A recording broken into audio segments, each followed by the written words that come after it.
Welcome to Damnit Jim Goes to the Movies, the podcast where we review the latest trailers and let you know whether a film is actually worth your time and money. And now, here are your hosts, Dana Smith and Dan Kelzaretta. So hey Dan, welcome back to doing the podcast. Dana, we're back. Ideally. Much to the chagrin of any listener, probably. There's a couple that have probably been chomping at the bit for us to do something again. They're chomping on something, like gnawing off their arm to try to, get away from us.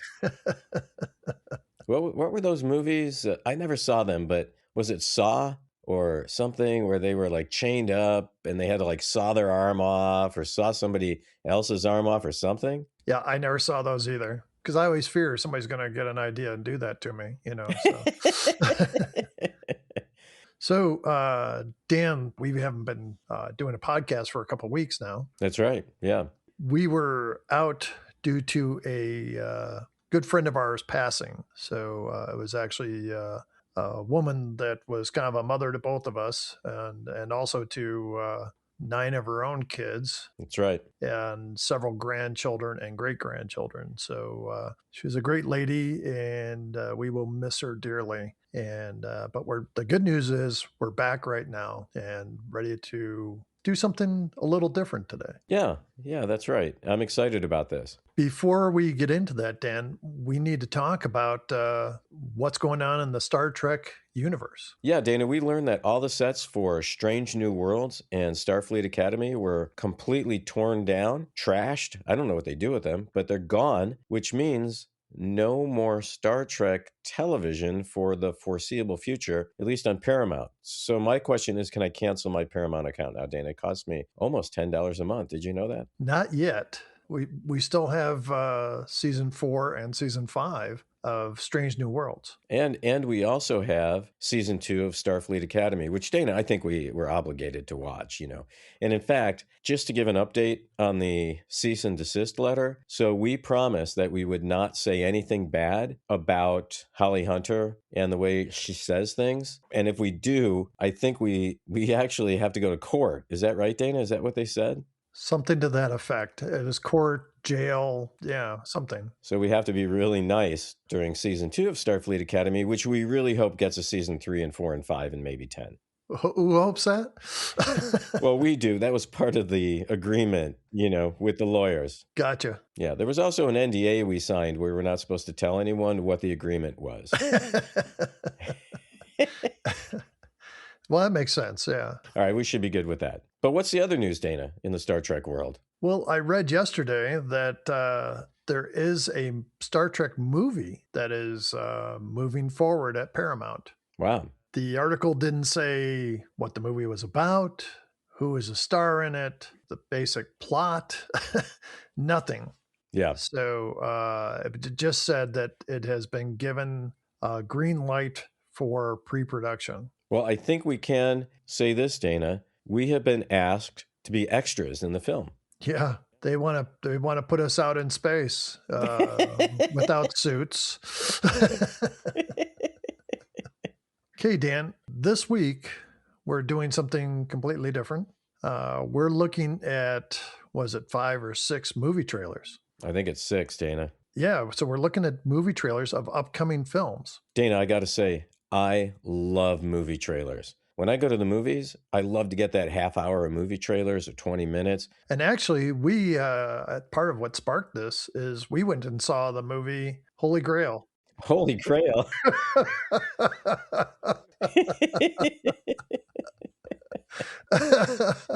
I knew it started with an H, Right. How many words could it be? 4-letter words.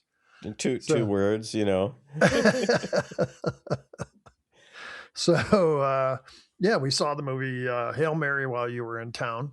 Yeah. And there we got to see a lot of the movie trailers. That's right. That for movies that are upcoming, and several of which we're going to talk about here. Now, Dana, I do have to say, I get made fun of for this by my family, but I have a rule when I go to the movies, okay? You know me. Sometimes I got these rules that I have to follow, okay? Yeah.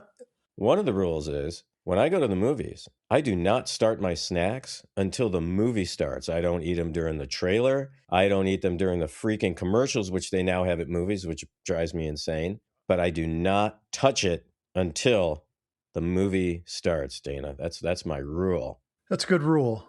I get I get popcorn at every movie I go see because I love Yeah. movie theater popcorn. Yeah. And I make damn good popcorn at home too, I should say. But something about movie theater popcorn, it takes me back to being a kid and stuff. Right. But once I sit down, my hand's in the bucket. I don't know if that's a euphemism or what, Dana, but I think that's what Pee Wee Herman said too. Look, my hand was just in the bucket. Yeah, so That's movie popcorn butter. oh my God. I do love the movie popcorn butter, Dana. I mean, I know it's not really butter. It's just some chemical, but It's just grease and oh, I love it though. I love it. I don't usually get movie popcorn. It sticks in my teeth. I don't like that part. yeah, I don't care. When we were at the movies to see Holy Grail or whatever it was that we just saw, I think your popcorn was gone before the movie started. I really tried to pace myself so I'd have some when the movie started. So and I was sharing it with my wife. A couple times I had to slap her hand out of the bucket. Because her hand was, getting in your bucket there, Dana. Yeah, only have so many hands in the bucket at one time. Yeah, so. So you just go plain on the movie popcorn. No salt, no other additives. Oh, no freaking way. I use butter and salt. Oh, you did put butter on it. I didn't know that. Yeah. Maybe what we should also do, Dana, is review movie snacks. That would be a good thing too. Yeah. But I'm boring. All I get for movies is popcorn. Didn't you have a friend who would just go to the theater and buy popcorn and take it home, not even go see the movie? Yeah. That's And I've done that before. Whoa, man. That's dedication. When I lived alone, Yeah. there was a movie theater on my way home, and I'd be like, man, popcorn sounds good tonight. And I'd just stop, pick up a bucket, bring it home. That popcorn's expensive, though. I mean, it's more expensive than just getting like a microwave bag, Dana. Microwave bag? What are you, a heathen? Okay, maybe we should move into these reviews. Oh, that's what we're doing. Okay, yeah, that would be good. So the idea here, Dana, is we're going to play part of a trailer of a film, talk about the trailer, and then let people know if we think they should go see the movie based on the trailer. Is that right? Yeah. All right, well, let's jump in. Okay, first off, we're going to start with The Mummy. What was our daughter doing in a 3,000-year-old sarcophagus? She just needs our care and lots of love. Don't worry, Grandma. It's fun to be dead.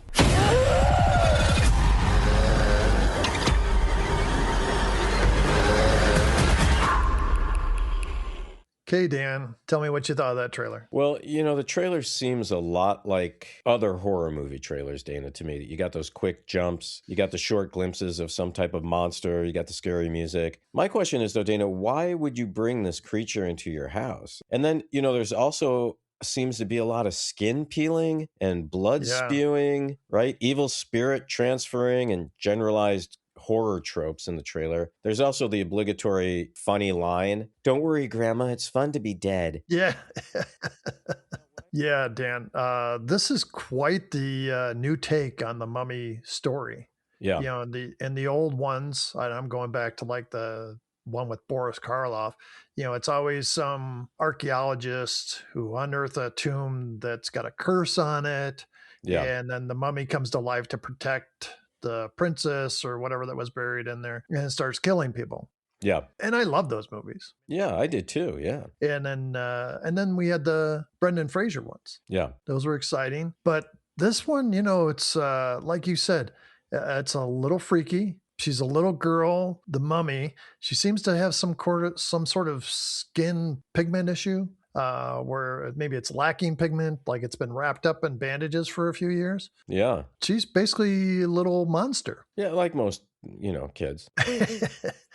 So there's, flashing lights, dark scenes, and Yeah. close-ups of the girl's mouth, and then and she's got bad teeth on top of it. Ugh. The 8 years or so she was gone, they that didn't brush her teeth. Looks like and she bites someone. So Dana, if you had to guess the plot of the film just based on the trailer, like in 1 or 2 sentences, what do you think it would be? It's parents try to get their child back, and the child has been taken over by demons. That'd be my guess for the plot. Yeah, I'm right there with you. Well, based on everything we've said, how would you rate this? Maybe drunk watch this one, Dan. There's no way I could watch this one sober. I'm not a big horror movie fan, and this kind of follows, in the standard horror movie genre. What about you, Dan? Yeah, drunk watch it as well. I'm not going to waste my money seeing this in the theater. But if I were to watch this, yeah, it would definitely be in the drunk watch category, Dana. Once you sober up, we could turn on Supergirl. Yeah, okay. That doesn't sound good. How old do you think Supergirl is in? If it's Superwoman, that's different, Dana. Yeah. Supergirl, But I'm thinking she's like 12 or 14 or something, So. Yeah, I mean, did Jeffrey Epstein produce this movie? Or... Okay. Let me try this again. Yeah. So after the drunk wears off from watching The Mummy, you go to the theater, and the next movie up is Supergirl. Why don't we check out the trailer, Dan? Okay, this does not look like this is gonna end well for you guys. He sees the good in everyone, and I see the truth. Dana, what did you think of that trailer? I really don't know what to make of this. Supergirl is this not quite broken, but lonely young teenager with her dog, Crypto. Does he poop cryptocurrency, you think? Is that where that came from? It's got to be, Dana. It's got to be. Okay. Millie Alcock? This girl needs to change her name. Dana, look, we're going to get in a lot of trouble if we're not careful here. We're already getting sued by freaking Holly Hunter. We don't want to get sued by Ms. Alcock. I can't even say that name. I didn't even know that was her name, Dana. That's funny. So there's the girl is Millie Alcock. She plays Kara Zor-El. No. She plays Kara Big Dick, I think is her. So the Supergirl is named Kara Zor-El, and she gets to show some emotional range as well as some ability to deliver badass one-liners. Like when she's surrounded by a bunch of scary-looking thugs, she says, "This is not going to end well for you guys." And we get a friendly call from Superman, who's checking on her. Are they related? I was wondering, what was Superman's last name? I have no idea, Dana. I thought it was Man. I thought it was Super Man. That's not it? I haven't seen a Superman movie since Christopher Reeves, Dana. I don't watch these movies. I watched the ones that had Henry Cavill in it. Okay. But I mean, it's kind of like the same story over and over and over again. Right. But I just I called the Damnit Jim University on comic book history. Oh, okay. Yeah. They said that Supergirl is normally between 15 and 21 years old, but they said in this movie, she's probably like 21 years old. All right. So how are you going to rate this one, Dana? Well, Dan, I would not go to the theater to see this, and I would not stream this. Probably wouldn't even drunk watch it. So I think I'd just skip it altogether. Yeah, I'm with you. I'm in the trash it category for this one. I don't get the whole superhero thing, Dana, especially Superman, Supergirl stuff never has interested me. Dana, unless she shows some super, I'm not interested. Okay, Dan. So that's it for Supergirl. Let's move on to one I know you're anxious to talk about, Masters of the Universe. All that stuff that only exists in legends and bedtime stories. Talking tigers, spaceships, and magic swords that can make a man as mighty as a god. Sir, you can't do that. Don't worry, the sword's mine. Dana, my question is, Do movie studios not have any original freaking ideas anymore? No. That wasn't a rhetorical question. You're right. It's no. The answer is no, Dana. Isn't this based on a cartoon and not a good one at that? In the preview, we see a lot of CGI, a lot of fighting, a lot of explosions, and also some pretty weak dialogue, Dana. Oh, yeah. Yeah, what about you? What do you think of this one? So did you ever see the cartoon? I mean, you had kids, so maybe they would have watched them or something. No, I mean, I know of the cartoon. I never really watched it, but I've seen clips of it like on YouTube. Yeah. Yeah, I've seen clips of it and stuff, or past it while I was flipping channels. Anyway, if I'm really interested, which I'm not, I can get caught up with the whole story of this movie. It looks like, it's a little bit of an origin story for He-Man. Right.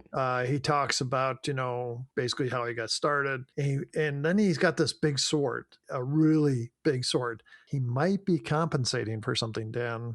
So, so big sword is not a euphemism for something else. No, not in this case. So would Supergirl want to meet this guy because of his big sword? I don't think so.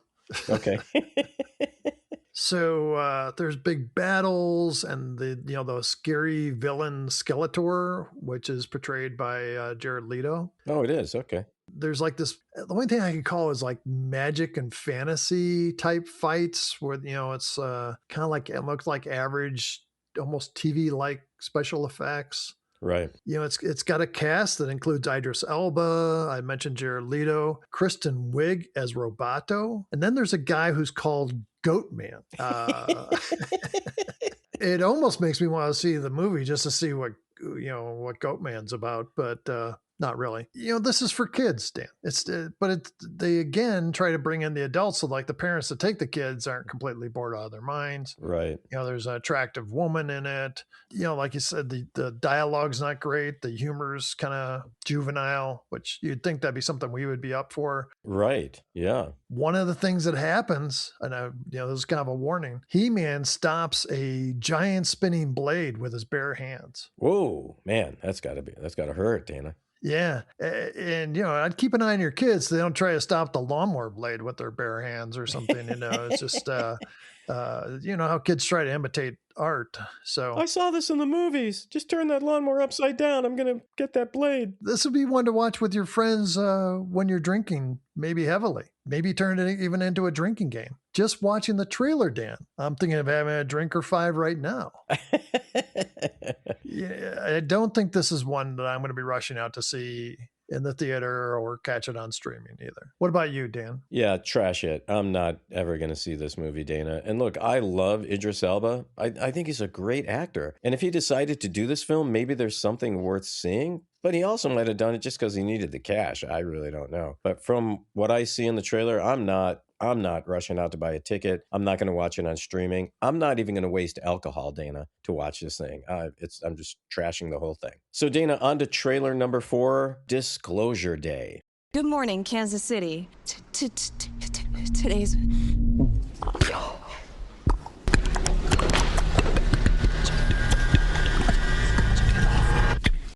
What are you gonna do? Full disclosure to the whole world. All at once.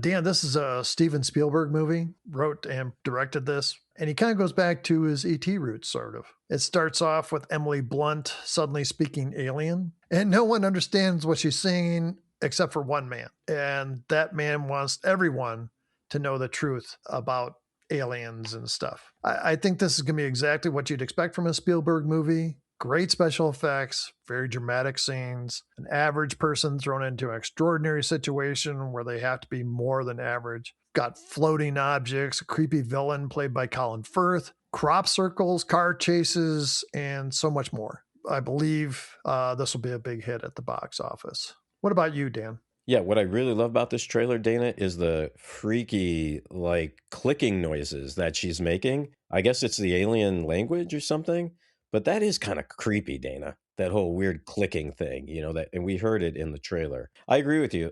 Steven Spielberg movie, it seems like it fits the genre for him. Maybe not as cute as E.T. maybe more toward a scarier kind of approach, Dana, with conspiracies and the government trying to stop everything, stop people from knowing the truth, all that kind of thing. Yeah, I think conspiracy theorists will love this, sci-fi fans will love it, and people will go to see it just to see if Spielberg still has it or not. A good point. So my question for you, Dana, is do we find out in this movie who the aliens are, and do we ever see them? Boy, that's the big question, Dan. I mean, we don't see anything in the trailer.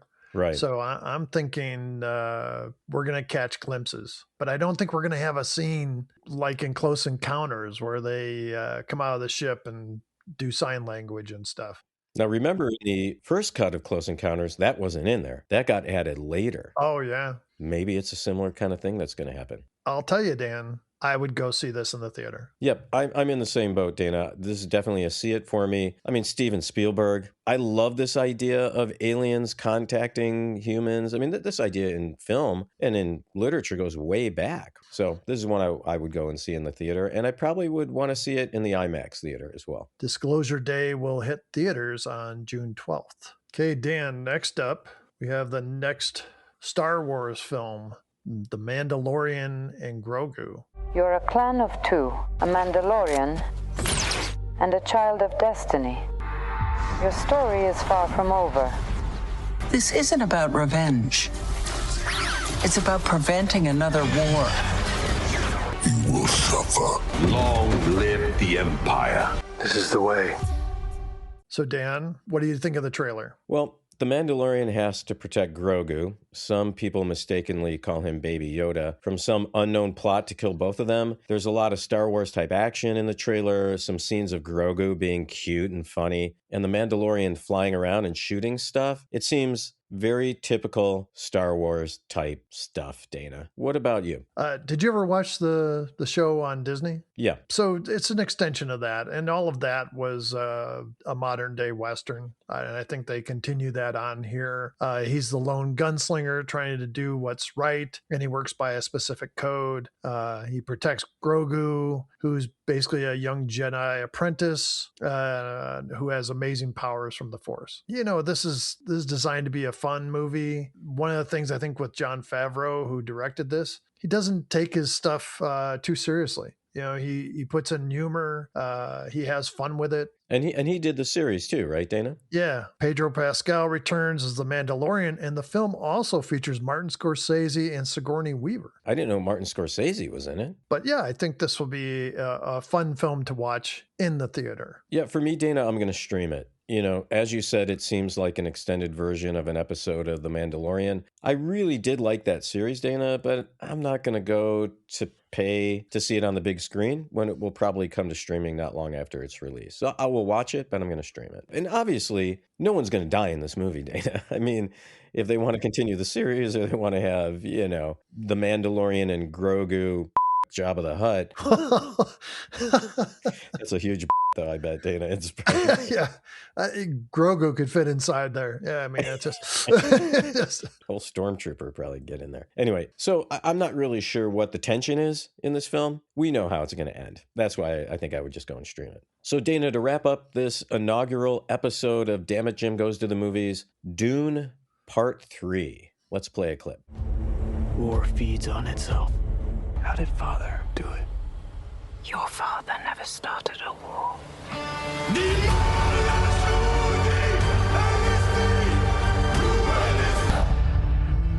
But I must not die.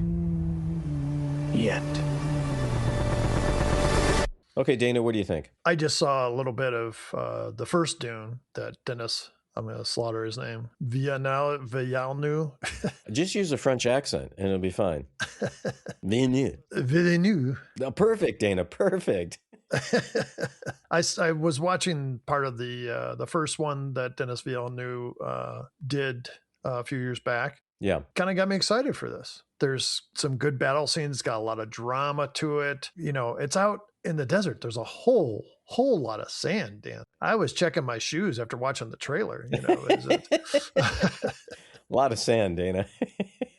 Zendaya and Timothée Chalamet return to lead the battle against the bad guys. It's basically a holy war, I believe. There's action, explosions, romance, more giant sandworms. I think a baby's coming along. The whole thing is based on what the Emperor Chalamet can see that no one else can see. And I think it's be a good conclusion to the Dune trilogy. What about you, Dan? Yeah, as you said, Paul Atreides, who's played by opera and ballet hater Timothée Chalamet, he figures out that he's a flawed character, but he can't stop the war, the holy war, and the destruction that he started, especially against ballet and opera. And I think really what the enemies represent is you got the House of Harkonnen, which is ballet, and then you got the other evil undead or whatever they are. They're opera, Dana, and they're fighting Timothée Chalamet to try to beat him into submission so that he understands that ballet and opera are actually legitimate and really beautiful art forms, you see. My guess is he dies at the end and still doesn't like ballet or opera. I'm really looking forward to this one. I'm definitely going to see this one. And this is one I really want to see in an IMAX theater, Dana. Yeah, very cool. I definitely want to see this in the theater, probably IMAX. I think they do a great job with the whole setting. You feel the grit of the sand. But I definitely think this needs to be seen in the theater. You know how some theaters do, like they'll call it 4D, right? So you got the 3D glasses, but then maybe the chair shakes, or they have some wind blowing or something. You think they'll have like sand that just pours down the aisles to get in your feet and in your shoes, you know? Oh, I think they should just have wind machines going with sand blowing in your face, during certain scenes of the film. Yeah. That'd be great. That would be great, Dana.